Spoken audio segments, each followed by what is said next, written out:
If you're going to make furniture that has curves in it, you can always draw a line, bandsaw it, and clean it up with a spoke shaver or block plane. Or you can use patterns. The beauty of making patterns is that you can reproduce parts that are exactly the same. And if you ever have to make that table again in the future, you've got it. What I do is from a full-size drawing, put some trace paper over the component I need, trace it, spray mount it to some MDF, clean it up as close as I dare to the line with the bandsaw, and then plane and sand it smooth. With this ready to go, now I can proceed. The method I'm going to show you gets to the heart of one troubling point with pattern routing, and that is when we route, half the time we're routing with the grain, the other half the time we're routing against the grain unless we make a change. And that change can be simply running half of it on a top bearing and then sliding another bearing onto the router bit, flipping the workpiece over and running off a bottom bearing. And so without moving the template's position on the workpiece, we can have our cake and eat it too. So with that being said, let me show you how it works. With the template I've drawn on the workpiece, I've bandsawn as close as I can to that line, having a minimum to trim off is best when pattern routing. I've also got some double stick tape that I'm going to bond the template to the workpiece. I trust this double stick tape. I've used it for almost 20 years. It's great. If you don't have a tape you trust, you might want to pin this and realize you're going to see those fastenings. You want to make sure you have just a little bit of material hanging off everywhere, and then fix it. The considerations for safety when using two bearings is that I'm going to have to start my cut in the midspan of certain work types, convex shapes. I've got to start at the apex and make those cuts.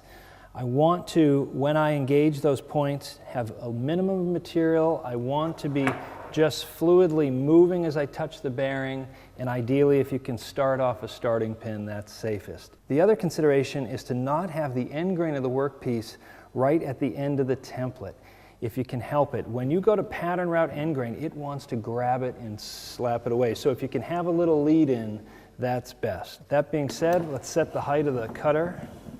We'll do our first run.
And on concave cuts like this, remember, you just need to start at the apex of the curve.